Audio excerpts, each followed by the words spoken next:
கடந்த காலங்களில் சனி ஞாயிறு மட்டும் சேவையில் ஈடுபட்ட முற்றிலும் குளிரூட்டப்பட்ட நகர்சேர் கடுகதி புகையிரதம் மெல்டால் விஸ்வாசனீய சான்ய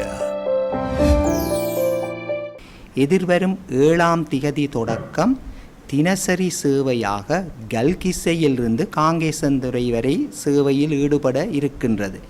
இப்புகையிரதம் காலை 5:15க்கு கல்கிஸ்ஸையில் இருந்து புறப்பட்டு கொழும்பு கோட்டையில் இருந்து 5:45க்கு புறப்பட்டு யாழ்ப்பாணத்தை 11:49க்கு வந்தடைந்து காங்கேசன்துறையை 12:13க்கு சென்றடையும்.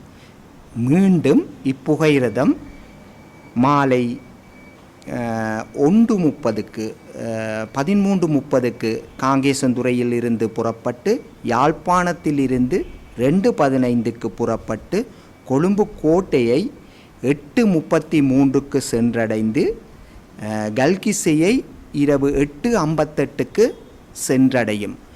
பொதுமக்களால் போக்குவரத்து அமைச்சரிடமும் இலங்கை புகையிரத திணைக்களத்தின் பொது முகாமையாளரிடமும் வைக்கப்பட்ட கோரிக்கைக்கு இணங்க இப்புகையிரதம் மீள ஆரம்பிக்கப்படுகின்றது. இப்புகையிரதத்துக்கான ஆசன ஒதுக்கீடுகள் இன்னும் ஓரிரு தினங்களில் இலங்கை புகையிரத திணைக்களத்தினுடைய வெப்சைட்டிலும் புகையிரத நிலையங்களிலும் ஆசனங்களை ஒதுக்கீடு செய்யக்கூடியதாக இருக்கும்.